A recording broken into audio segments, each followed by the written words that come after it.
village of Lepp in West Cork. Our southern editor Pascal Sheehy has been following this story. Pascal, remind us how this case ended up in court. Well, this case has been through the court a number of times now. There have been a number of sittings of the court dealing with this case. Mother Irene Gibson established a hermitage outside the village of Lepp in West Cork around 2016. She built a two-storey cladded oratory, 7 pods or cells to live in, and she was joined there soon afterwards by another nun from New Zealand, Sister Anne-Marie Lohman, and they lived at this hermitage in spite of the fact that there was no running water, no storage facilities and no electricity there. Now, Cork County Council received complaints about the unauthorised structures, and when Mother Irene refused to remove them, Cork County Council took her to court, and that's how the case ended up before the court today. Tell us about Mother Irene. Well, we don't know a huge amount about her, apart from the fact that she established this hermitage in Lepp. We don't know much about where she was before then. She describes herself as a member of the Carmelites of the Holy Face of Jesus. The Carmelite Order in Ireland have released a statement saying she's not a member of its community, while a spokesman for the Bishop of Cork and Ross said she doesn't belong to any religious community which is in communion with the Catholic Church. And how was this resolved? Well, it was resolved today when Judge James McNulty was told that the structures at the hermitage have been removed, apart from an orange wooden fence that surrounds the site there. Cork County Council said they wanted that fence removed as well, but Judge James McNulty said it's a nice fence, we've come a long way, it's not visually offensive or structurally obtrusive, and he said nature would take its course, and if it didn't and Cork County Council wanted to remove it, they could take steps themselves. So he gave Mother Irene a month to pay the €500 fine and €500 to Cork County Council's legal costs. Pascal, thank you. Antigen testing will be used at a pilot music festival to be held at Emma on July the 3rd. Details of the festival are being announced this lunchtime. Minister Catherine Martin said the concert will mark a significant step towards larger gigs in the coming months. Subject to the public health situation, the gig will have a capacity of 3,500 people and will be hosted by Emma in conjunction with MCD Promotions. Sinead Crowley, our arts and media correspondent, is with us. Tell us more, Sinead. Yeah, big news for the entertainment industry this afternoon. We had been promised a gig possibly this weekend in the Phoenix Park as part of the overall pilot scheme, but now we have more details. It will, in fact, as you say, happen in Imma the following week, so that's on the 3rd of July. The big news really is these antigen tests will be carried out, and it will be a prerequisite. If you're going to the gig, you have to be tested. We're told that health specialists will conduct the test prior to the event, and further details will be provided to ticket holders in advance. The tickets go on sale at 9 o'clock on Friday morning, and I can only imagine there will be a massive demand. This has been described as the first festival in 16 months, so as you can imagine, people are really starved for music. Among those taking part will be Gavin James, Denise Chyla, Wild Youth, Sharon Shannon, Wyvern Lingo, and the show hosted by the two Johnny. So it's been described as a festival. There will be 1 metre social distancing, I believe, and as I say, antigen testing as well, with the tickets sold in pods of either 4 or 6 persons. So details initially announced by Minister Catherine Martin on her social media in the last while, and more details throughout the afternoon, but it will be Friday morning for people wanting to buy tickets. Sinead Crowley, thank you. RTE Radio 1 Sport with Kia. For more on our 212 offers, visit your local Kia dealer or log on to kia.com. Siobhan Madigan, good afternoon. Gavin, thank you. Very good afternoon. Mason Mount and Bell Chilwell are both ruled out of England's European Championship clash with the Czech Republic tonight and must remain in isolation until the start of next week. The Chelsea pair have been deemed as a close contact of Scotland's Billy Gilmore, who tested positive for coronavirus over the weekend. England against the Czechs and Scotland against Croatia both kick off at 8 o'clock this evening, with continuing online coverage available over on RTE2 television as well as on the RTE News Now channel. UEFA said they have no plans to move the semi-finals or indeed the final of Euro 2020 out of Wembley, despite concerns regarding the lack of agreement over quarantine-free travel for officials.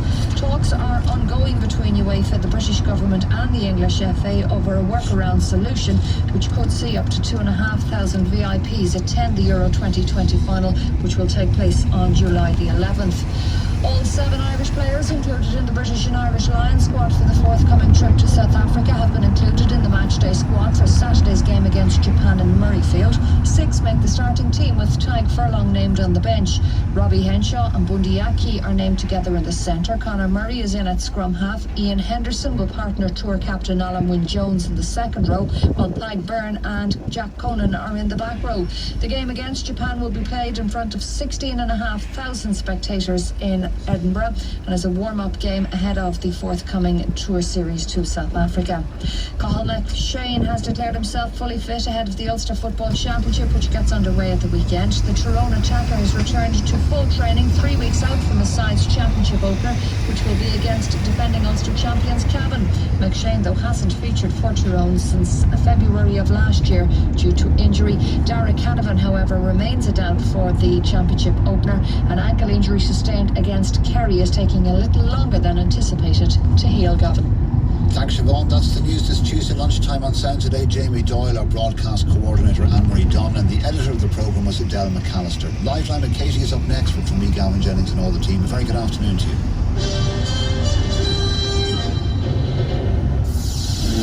RTE Radio 1. Pride. It's coming together. It's celebrating. It's community. It's what we stand for. And it's who we are. Dublin Pride's virtual parade in aid of the Dublin Pride Fund returns Saturday the 26th of June. For more, see dublinpride.ie. RTE, proud to stand, proud to party. Media partner to Dublin Pride. Introducing the all-new Citroën C4. Available in petrol, diesel and 100% electric. The C4 crossover features our very best in comfort, safety and technology as standard. Experience suspension with progressive hydraulic cushions and advanced comfort seats. You can also take comfort in a 5-year warranty and flexible payment options too. The new Citroën C4. Put some comfort in your life. See citroen.ie. Citroën. It's the way we were. We can get them back. It's too late. I don't want to give up on us. The trial begins in Fair City. Members of the jury, the accused William Casey is charged with the crime of assault. Fair City, Thursday 24th of June on RTE1 television and RTE Player. Sponsored by Chill Insurance. RTE Radio 1. Liveline on RTE Radio 1 with Kia. For more on our 212 offers, visit your local Kia dealer or log on to kia.com. 1850 715 815. Hello, good afternoon. You are very welcome to Liveline.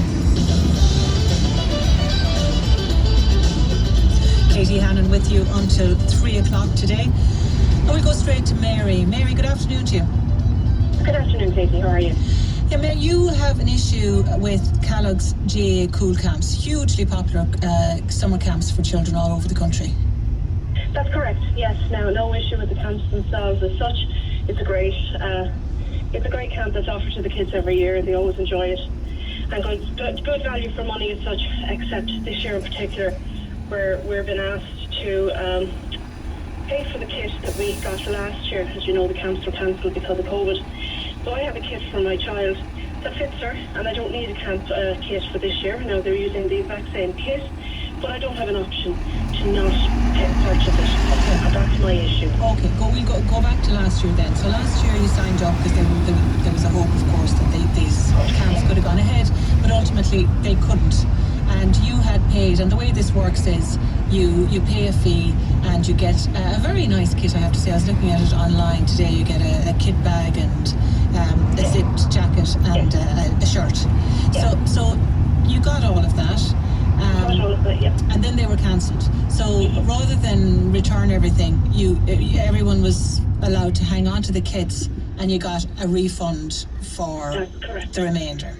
Yes, that's correct. Okay, so tens of thousands of families around the country have these kits from last summer. Yeah. Absolutely. Okay, so you sign up this year, as you say, you have the kit in a drawer, presumably not used from last year.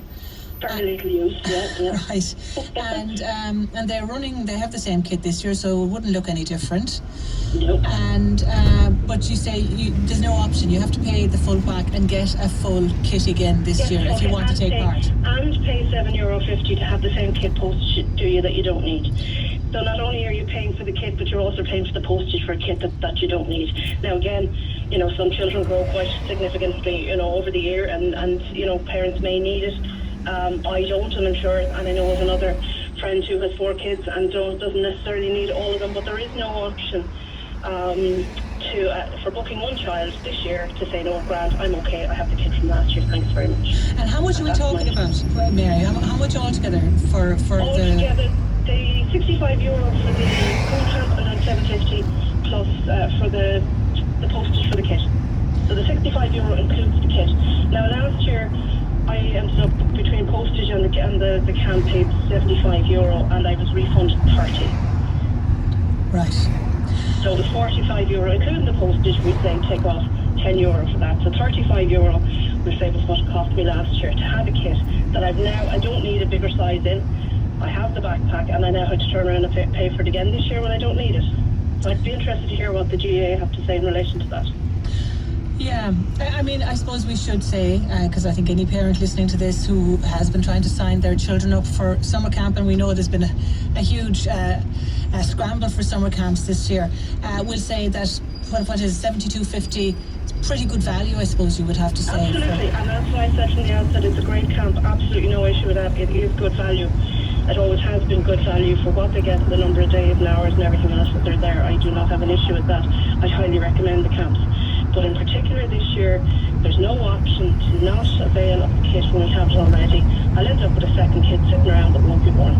That's basically it. And I don't feel there's an appetite for this kind of thing in the country right now, to be honest with you. I certainly don't have an appetite for having something that's completely unnecessary, of paying for something that I don't need. And I would have thought that would have been taken into consideration. And as you say, not only paying for something you don't need, but paying for the thing you don't need to be posted to you all over again. Absolutely. Yeah, that's the point, and that's the issue with it.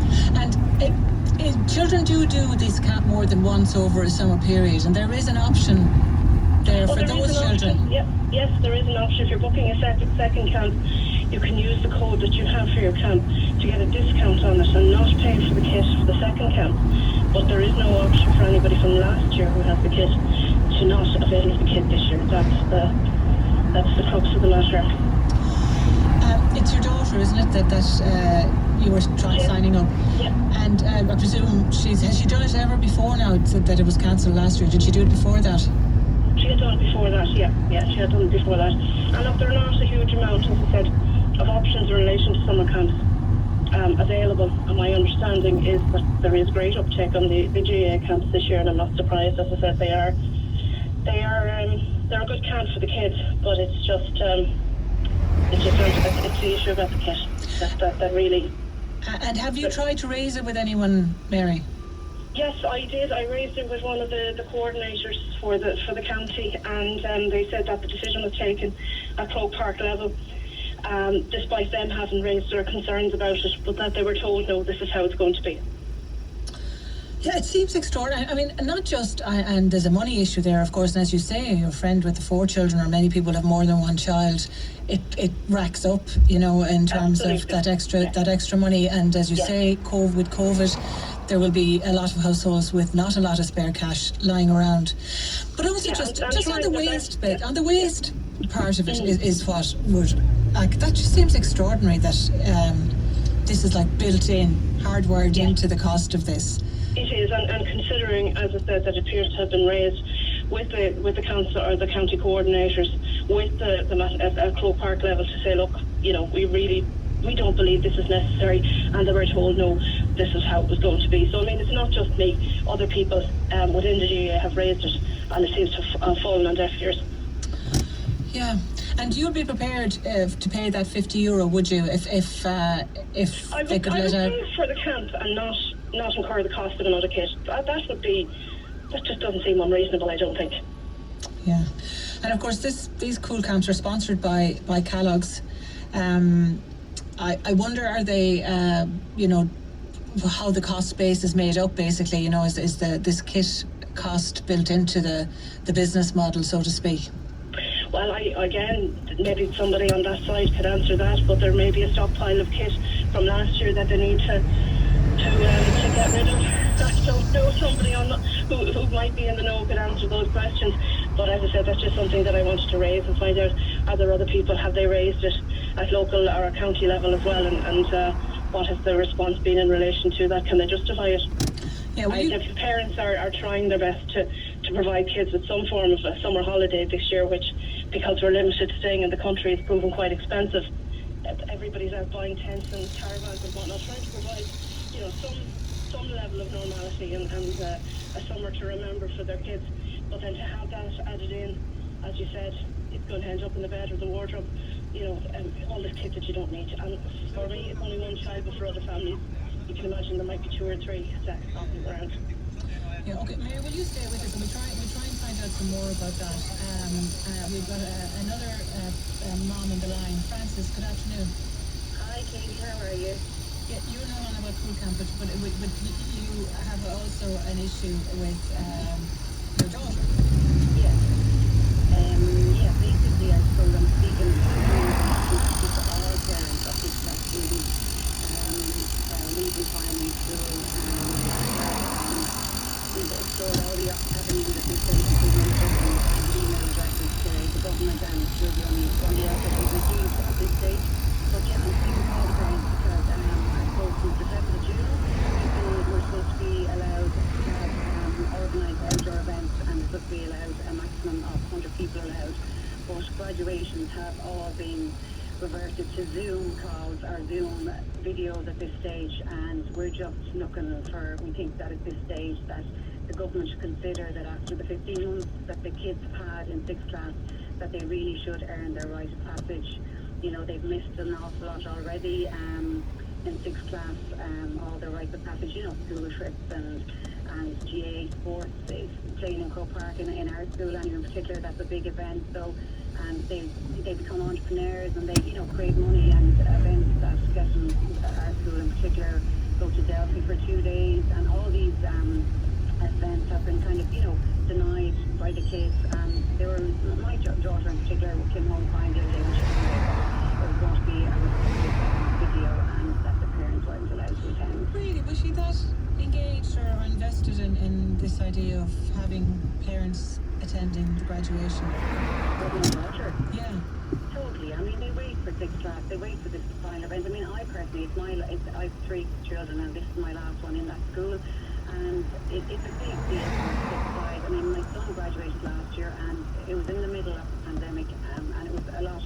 We were at a different stage, and basically we were allowed to sit beside him, and it is important. And for me as well, as a personal level, I'm saying goodbye to the school, and for every parent that's there, whether it's your first, last, or middle child, you like to be there. I mean, I have been going to that school. It's a Gael school, and I opted to send them to that. It's been a tough 13 years getting kids down to a Gael school because it's not in my village, and I haven't been able to go to school for the last year and a half, and I can't walk my kids to that school again, and I'd like to see my daughter graduate as I did with my other 2 children, and I think it's really important. And yeah, I mean, she wants me there. Yeah. Have you spoken to the school about it? Like, why are they taking the route? The school have been amazing. The school have been amazing. They've tried their best to make everything as enjoyable as possible. They've organised one outdoor event, they've organised events and stuff. But they are governed by the education guidelines. So they basically, we all emailed them. There's nothing they can do. Their hands are tied. They sent the email they got from the department, and there's nothing they can do about it. Oh, yeah, we got across the board. We got a long statement from the Department of Education as well, but basically saying, as I'm sure the email you saw said, Francis, schools will not be in a position to facilitate the attendance of parents or other family members at graduation ceremonies. Yeah.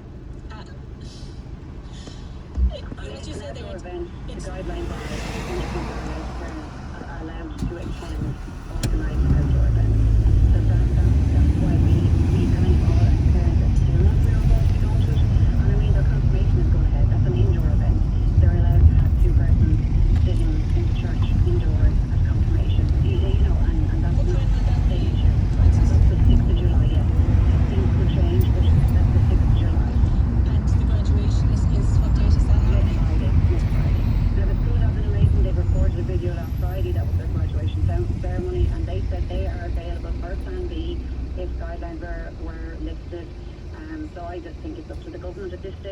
they do, they should consider that after the 15 months the children pass, that they do earn the right to have their parents present at the graduation ceremony. Would it be, though, Francis, that many parents,